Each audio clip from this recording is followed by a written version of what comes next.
Amigos de la familia Alfa, qué gusto saludarles, como siempre, todo un placer. Soy el pastor Mario Mejía y estoy aquí para compartir con ustedes en esta mañana de domingo. Septiembre se acabó, pero también se están acabando esta serie de enseñanzas que vimos, cómo vivir en las promesas de Dios. Estamos en la 13ª parte. Hoy es el último sermón y se llama Grandes conflictos, grandes victorias, preparándose para grandes conquistas. Permítale leerle en el libro de Josué capítulos 10 y capítulos 11, versos del 1 al 5 en ambos capítulos. Acompáñeme con su vista en la pantalla, por favor. Adonisec, rey de Jerusalén, oyó que Josué había tomado y destruido por completo la ciudad de Jaí y había matado a su rey, lo mismo que había hecho con la ciudad de Jericó y su rey. También se enteró de que los gabaonitas habían hecho la paz con Israel y ahora eran sus aliados. Cuando él y su pueblo oyeron todo eso, tuvieron mucho miedo, porque Gabaón era una ciudad grande, tan grande como las ciudades de la realeza y más grande que la ciudad de Jaí. Además, los gabaonitas eran guerreros fuertes. Entonces Adonisec, rey de Jerusalén, envió mensajeros a varios otros reyes: a Oam, rey de Hebrón, a Piream, rey de Jarmut, a Jafía, rey de Laquis, y a Debir, rey de Eglón. Vengan y ayúdenme a destruir Gabaón, les rogó, porque hizo la paz con Josué y con el pueblo de Israel. Entonces esos 5 reyes amorreos unieron sus ejércitos para atacar en conjunto, pusieron todas sus tropas en posición y atacaron Gabaón. Y ahora leo Josué 11 del 1 al 5. Cuando rey Jabín de Hazor oyó lo que había sucedido, envió un mensaje a los siguientes reyes: al rey Jobab de Madón, al rey Simrón, el rey de Aksaf, a todos los reyes de la zona montañosa del norte, a los reyes del valle del Jordán, al sur de Galilea, a Canaán, tanto del oriente como del occidente, y a los reyes de los amorreos, de los hititas, de los fereceos, de los jebuseos, en la zona montañosa, y de los heveos, en las ciudades que están en las laderas del monte Hermón, en la tierra de Mizpa. Todos estos reyes salieron a pelear. Sus ejércitos unidos formaban una inmensa multitud y con todos sus caballos y carros de guerra cubrieron el terreno como la arena a la orilla del mar. Los reyes unieron sus fuerzas y establecieron su campamento alrededor de las aguas que están cerca de Merón para pelear contra Israel. Hasta este momento, el pueblo hebreo solamente había tenido 2 batallas. La primera contra Jericó, que Dios entregó milagrosamente, y la segunda contra Jaí, que lograron conquistar a base de una estrategia que Dios les dio. En el caso de Gabaón, que sería su tercera batalla, los gabaonitas, lo vimos en semanas pasadas, a través del engaño, vinieron y formaron un pacto, una alianza con ellos, de modo que no fue necesario pelear con ellos. Ahora es interesante entender esto. Cuando ellos pasan el Jordán y atacan Jericó y luego Jaí y luego se alían con Gabaón, literalmente partieron la tierra que tenían por conquistar en 2. Una parte al sur y otra parte al norte. Lo que acabo de leer son los 2 textos que narran la alianza de los reyes del sur y la alianza de los reyes del norte, cada uno con diferentes fuerzas. Los reyes del sur eran 5 reyes, pero representaban 11 ciudades. Eran muchos guerreros, pero no estaban tan armados como las naciones del norte. Aquí dice que eran, para empezar, muchísimos. Dice que era una multitud que no se podía contar. Y aparte dice que tenían caballos y tenían carros. O sea, ellos tenían más armamento. Pero vayamos por parte. Ellos entran a la mitad de la tierra, están en medio, pero dice la escritura que después de derrotar a Jaí y haber hecho la alianza con Gabaón, Josué y el ejército se quedaron en Gilgal. Acuérdense que Gilgal es una pequeña ciudad que está pasando el río Jordán y ahí ellos están descansando. Estos reyes vienen para atacar a Gabaón, que es con quien habían hecho alianza. Ahora, ya vimos la semana pasada que Dios nos pide que honremos nuestras promesas. Israel tenía que preservar la vida de los gabaonitas. Pero, amado, esto me suena como una analogía a nosotros. Usted y yo no somos de la nación judía, no somos hijos descendientes del linaje de Abraham. Pero nosotros reconocimos, así como los gabaonitas, que si no éramos parte del pueblo de Dios, moriríamos eternamente. Reconocimos que el Dios de ellos es el Dios Todopoderoso y deseamos que Él fuera también nuestro Dios. A través del sacrificio, del maravilloso sacrificio de Jesús, usted y yo somos adoptados como hijos y ahora usted y yo somos siervos y somos parte del pueblo de Dios, del pacto de Dios. Esto es algo asombroso en los gabaonitas. Sin ser pueblo, ahora son pueblo. Sin tener ningún pacto, ahora son una nación de pacto. ¿Y sabe qué hicieron? Clamaron con quienes habían hecho el pacto para que los vinieran a salvar. Del mismo modo, usted y yo deberíamos de aprender. ¿Sabe qué? Si yo tengo un pacto con Dios, yo puedo venir a Él con toda la confianza y pedir que me defienda y pedir que me ayude cuando el enemigo de mi alma me ataca. Yo le animo a que no recurra a donde usted venía. Gabaón pudo haberse asociado nuevamente con el rey de Jerusalén y estas ciudades. Simplemente pudo haber visto cuántos soldados trae Josué y el ejército israelí y cuántos soldados hay aquí. Pues mejor me regreso con ellos. Les digo, discúlpenos, hermanos, no era por ahí, yo me regreso con ustedes y vamos todos contra Israel. La escritura dice que eran hombres fuertes, que eran hombres de guerra y que Gabaón era una ciudad grande. Pero ellos dijeron, el Dios de Israel pelea con los israelitas y ellos van a vencer. ¿Qué queremos nosotros? Preservar nuestra vida. Por donde este ejército está viniendo ha terminado con todos. Nosotros queremos sobrevivir. Por eso se alían y por eso se mantienen fieles al pacto. Usted y yo tenemos que aprender a mantenernos fieles con aquel que hicimos el pacto. ¿Por qué? Porque Él será fiel también para respetar su pacto con nosotros. Vayamos al primer punto. El enemigo busca alianzas. Josué 10:5. Entonces, esos 5 reyes amorreos unieron sus ejércitos para atacar en conjunto. Pusieron todas sus tropas en posición y atacaron Gabaón. La semana pasada también vimos que el enemigo nos ataca de 2 maneras. Una era buscando aliarse con nosotros para infiltrarse y para debilitarnos desde adentro. Y la otra es de frente, directamente, atacándonos de manera frontal. Debido a que los gabaonitas de verdad se sometieron en servidumbre al pueblo de Israel, los enemigos dejaron de reconocerlos como parte de ellos y los atacaron con todas sus fuerzas. Esto ilustra a la perfección lo que sucede con usted y conmigo cuando aceptamos a Jesús y nos rendimos al señorío de Cristo. Cuando nosotros nos volvemos hijos de Dios, hombres y mujeres del pacto, de inmediato, aquellos que habían sido nuestros amigos, nuestros aliados, nuestros compañeros de la parranda, nuestras amigas del chisme, aquellos con quienes hacíamos las trampas o los fraudes, se vuelven contra nosotros.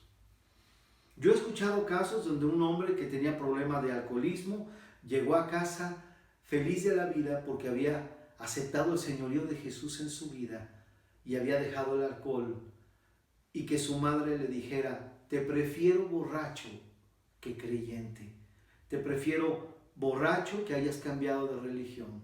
O sea, que te prefieren con una vida destruida, con una familia destruida, con una economía destruida, pero que no te hayas ido, que no hayas hecho pacto con otros. Esto es algo muy fuerte y esto sucede en nuestra vida cotidiana. Gracias a Dios, usted y yo nos hemos mantenido firmes, eso espero. Desafortunadamente, muchísimas personas, conozco muchas personas, que por la presión social, por el qué dirán, por el ambiente que se forma a veces adverso a ellos, determinan volver atrás. Y esto es algo muy triste. Mire lo que dijo Jesús: ninguno que poniendo su mano en el arado mira hacia atrás es apto para el reino de Dios. En Lucas 9:62. Yo sé que tal vez usted se sienta en situaciones donde es atacado por el enemigo. Manténgase firme. Su fe es lo más valioso que usted tiene mientras vive. En segundo lugar, el segundo punto que vamos a ver es: la fe se demuestra en acción. Y le leo Josué 10:9.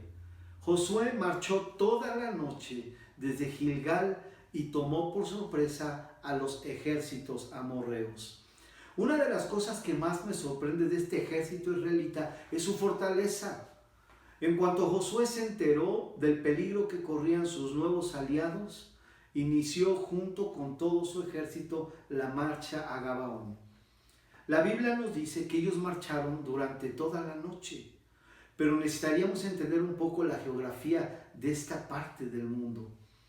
Gilgal, donde ellos se encontraban, estaba en las márgenes del río Jordán, y el río Jordán se encuentra a menos 252 metros del nivel medio del mar. Una zona muy caliente y muy baja. Y ellos caminan durante toda la noche 32 kilómetros hasta Jerusalén, que se encuentra a 774 metros sobre el nivel medio del mar.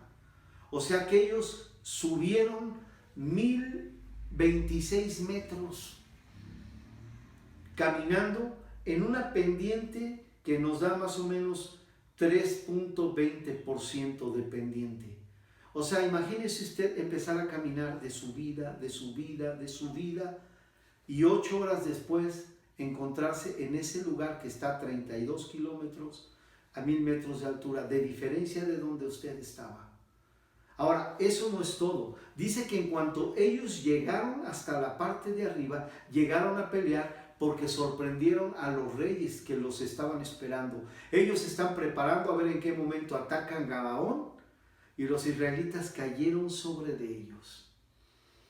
Para ninguno de nosotros resulta sorprendente que una de las características de los ejércitos de Israel a lo largo de toda su historia ha sido que ha librado batallas sobrenaturales. Hasta el día de hoy, la historia documenta guerras de Israel que son milagrosas, como la guerra de los 6 días. Una guerra en la que Israel fue atacado por todos sus flancos, por todos los pueblos árabes, y los lograron derrotar y ganarles terreno. Pero no es la única ni la más aislada de las guerras de Israel. Israel es una nación que se ha mantenido en guerra, pero ellos tienen una característica excepcional, una fe inquebrantable en su Dios. Ese es el elemento, el secreto, la clave de la fortaleza de este ejército israelí.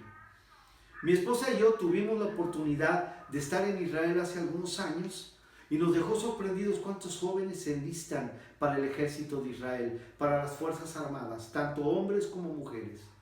En Israel, el servicio militar inicia a los 18 años. Para los hombres dura 3 años, hasta los 21, y para las mujeres 2 años. O sea que estos jóvenes, terminando la formación más o menos de preparatoria, se toman una especie de año de preparación para algún idioma o algo así, y luego ingresan a la milicia de tiempo completo. No es muy fácil entenderlo para nosotros, porque en México los que llegamos a hacer el servicio militar hace muchos años era nada más asistir los sábados. Durante un año asistíamos los sábados, y a veces durante muchos años se iban a pintar bancas, a plantar árboles. O sea, no nos formaban militarmente. La mayor parte de nosotros como nación ni siquiera tenemos la más mínima idea de cómo se utilizan las armas. Pero los jóvenes israelíes se enlistan en el ejército y se van tiempo completo durante 2 o 3 años a tener una formación militar profesional. Y cuando ellos regresan a casa, es entonces cuando se meten a estudiar la universidad, se meten a estudiar sus carreras, pero ellos saben que son soldados al servicio de su nación y que deben estar dispuestos para que en cualquier momento puedan entrar en ataque, puedan entrar en conflicto. Es una nación que sabe que está en un polvorín y que la guerra puede estallar en cualquier momento, y están preparados para ello. El tema es que usted y yo a veces no podemos entender que cuando nosotros hemos aceptado a Cristo, que cuando nosotros hemos aceptado vivir bajo las leyes y las normas de Dios, nos volvemos enemigos de las leyes y de las normas de este mundo. No me refiero a las leyes civiles, pero me refiero a la manera de pensar. Todos los días nosotros tenemos que luchar una batalla contra la integridad, contra la justicia, contra los valores morales. Tenemos que librar una batalla contra nuestras tentaciones y todas esas cosas que vivimos. Tenemos que librar una batalla contra la gente que hoy llama a lo malo bueno y a lo bueno malo. Mientras usted y yo no entendamos que todos los días de nuestra vida, mientras estemos en esta tierra, estaremos en un conflicto contra el mal, usted bajará la guardia. Pero déjeme decirle que así como los jóvenes israelíes, usted y yo somos parte del pueblo de Dios y deberíamos estar siempre listos para el conflicto y para la batalla. Cada batalla que Josué enfrentó venía respaldada por las promesas de Dios, pero en cada una de ellas él dio los pasos necesarios que demostraban que su fe estaba en acción. Él recibió una promesa de Dios e inmediatamente caminaba en dirección de obediencia para cumplir lo que Dios le había pedido, sin importarle si Dios lo ayudaría o intervendría sobrenaturalmente o no lo haría. Usted y yo estamos llamados a caminar en la misma confianza y en la misma fe en Dios. Es interesante porque cuando ellos atraviesan el Jordán es un puro milagro. Ellos no tienen que hacer nada más que obedecer, que los sacerdotes se mojen los pies. Luego tienen que hacer el pacto de circuncidarse. Luego para Jericó solamente tienen que obedecer una rara instrucción de dar vueltas, una vuelta diaria alrededor de la ciudad, y al séptimo día 7 vueltas y las murallas caen y la ciudad es entregada. Para pelear contra Jai, pues ellos mandaron 3,000 hombres y los derrotaron, tanto por el pecado de Acán, por no haber consultado a Dios, pero Dios les da una estrategia, ellos hacen una emboscada y de manera muy sencilla vencen a Jai. Luego contra Gabaón, ellos los agarran con las manos, con la guardia baja, y los engañan y hacen pacto con una nación que estaban llamados a conquistar. Ahora van a enfrentar a estos 5 reyes que representan 11 ciudades, 11 pueblos muy grandes a la guerra. ¿Y Dios también va a intervenir sobrenaturalmente? Claro que sí. Y ese es el tercer punto. Dios hace su obra sobrenatural. Si usted se fija, cada paso que ha ido dando Israel, hay una menor intervención de Dios y una mayor intervención de ellos, pero siguen caminando en la misma fe. Permítame leerle Josué 10, versos 11 al 13, para leer en estos textos la intervención sobrenatural de Dios en esta guerra. Mientras los amorreos estaban en retirada por el camino de Bet-Horón, el Señor los destruyó mediante una terrible tormenta de granizo que envió desde el cielo y que no paró hasta que llegaron a Azeca. El granizo mató a más enemigos de los que mataron los israelitas a filo de espada. El día que el Señor les dio a los israelitas la victoria sobre los amorreos, Josué oró al Señor delante de todo el pueblo de Israel y dijo: que el sol se detenga sobre Gabaón y la luna sobre el valle de Ajalón. Entonces el sol se detuvo y la luna se quedó en un sitio hasta que la nación de Israel terminó de derrotar a sus enemigos. Fue después que el ejército de Israel comenzó la guerra que Dios intervino milagrosa y sobrenaturalmente para ayudarlos. Primero enviando una granizada que destruyó a muchos de sus enemigos, posteriormente permitiendo que el día permaneciese iluminado hasta que ellos concluyeran la persecución de sus enemigos. Vale la pena recordar que solamente en esta campaña Josué y su ejército conquistaron 11 naciones y recorrieron 120 kilómetros a pie, 32 kilómetros durante toda la noche desde Gilgal hasta Jerusalén, 30 kilómetros después de vencer a Jerusalén y avanzar hasta Hebrón, y 60 kilómetros desde Hebrón hasta Gaza. Gaza es una ciudad que estaba ya en las orillas del mar Mediterráneo. 120 kilómetros de recorrido, más de 20 y tantas horas de caminata. ¿Qué significa esto? La Biblia dice que ellos caminaron con luz de día hasta que cumplieron lo que tenían que hacer. ¿Qué obtuvieron ellos a cambio de poner su fe en acción? Fuerza sobrenatural. Amado y amada, caminar toda la noche para llegar a pelear y pelear caminando y avanzando y peleando y caminando y avanzando hasta completar 120 kilómetros a pie. ¿Cuánta fortaleza se necesita? Una fortaleza sobrenatural. Dios se las dio. También hubo una intervención de la naturaleza a favor de ellos para destruir a sus enemigos, como a través de la granizada. Yo considero que una granizada es un fenómeno natural, pero se ve la mano de Dios porque justamente cayó en el momento que ellos necesitaban esa ayuda. La Escritura dice que el granizo mató a más soldados que los israelitas. Ahora, la Biblia no dice que el granizo mató tanto a israelitas como a enemigos. Solamente mató a los enemigos. La mano de Dios. Y por último, esa ayuda sobrenatural de Dios para alargar el día. No me pregunte cómo sucedió.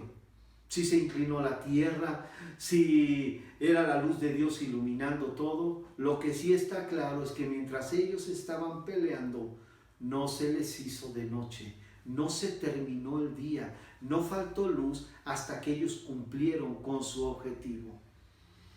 El estudio que estamos concluyendo acerca de la vida de Josué y la conquista de la tierra prometida no es un cuento. No es parte de la mitología hebrea, así como en mitología griega. Es la historia verdadera y documentada de una nación que fue esclavizada por 400 años en Egipto. Hay documentos. Que caminó durante 40 años en el desierto, sin tener animales, sin tener campos para sembrar. ¿Quién les dio de comer 40 años en el desierto? La Biblia no dice que comieran escorpiones, que comieran serpientes o que comieran cactus, sino a través de la milagrosa intervención y provisión de Dios a través del diario maná. Y luego es a punta de milagros que ellos conquistan toda la tierra que hasta el día de hoy les pertenece y es donde viven. Los lugares, las ciudades y los hechos narrados en la Escritura son reales y usted puede visitarlos el día de hoy. Dios desea escribir una gran historia con usted y conmigo, si somos capaces de creerle, si somos capaces de dar los pasos de fe necesarios a pesar de los obstáculos, las dificultades y las alianzas que pueda forjar el enemigo. El reto para usted y para mí sería: ¿está usted listo para entrar a la tierra de sus promesas? Si es así, que Dios le bendiga y le acompañe en este recorrido. Permítame orar juntamente con usted. Amado Dios, te damos gracias por esta serie de enseñanzas. Simplemente las vimos por encima, no hemos podido ser tan exhaustivos como quisiéramos. Pero hay tantas y tan grandes lecciones de vida y de fe y de tu actuación sobrenatural en la vida de esta nación, que nos quedamos admirados y sorprendidos. El día de hoy venimos a ti como aquella vez vino Gabaón delante de Josué, a refugiarnos al Dios de los pactos, al único que puede preservar nuestra vida para que no sea destruida eternamente. Hoy clamamos a ti, el Dios de Abraham, el Dios de la nación hebrea, y creemos en tu promesa que dice que a través del sacrificio de tu Hijo Jesús, nuestros pecados son perdonados, somos limpiados y tenemos entrada por la fe a las promesas que tú le hiciste a Abraham. Como dice Pablo en Romanos, nosotros hoy somos linaje de Abraham por la fe. Hemos sido justificados por la fe en Jesús. Por la fe en Jesús también hoy sabemos que somos adoptados como hijos tuyos y por lo tanto ya no somos extranjeros ni advenedizos. Somos nación santa, real sacerdocio, pueblo adquirido por Dios para anunciar las virtudes que de aquel que nos llamó de las tinieblas a su reino de luz admirable. El día de hoy nosotros somos hijos tuyos, somos herederos con Cristo y somos un pueblo de pacto, Dios. Hoy nos refugiamos en ti, nos decidimos a creer en tus promesas de bien, de bendición, de provisión, de alcance y de conquista para nosotros. Ayúdanos a caminar en esa fe todos los días de nuestra vida, para poder enfrentar todo obstáculo, toda dificultad, toda batalla o todo ataque del enemigo, plantados firmemente en tus promesas y en tu palabra. Te damos gracias por esto en el nombre de Jesús. Amén. Muchísimas gracias por seguirnos como siempre en esta transmisión. Les recuerdo, si no se ha suscrito, suscríbase. Dele clic en la campanita de notificaciones. Dele dedito arriba, deje los comentarios y comparta con muchas personas que quieren también, como usted y como yo, ser parte de esta nación de bendición y tener las promesas de Dios en su vida.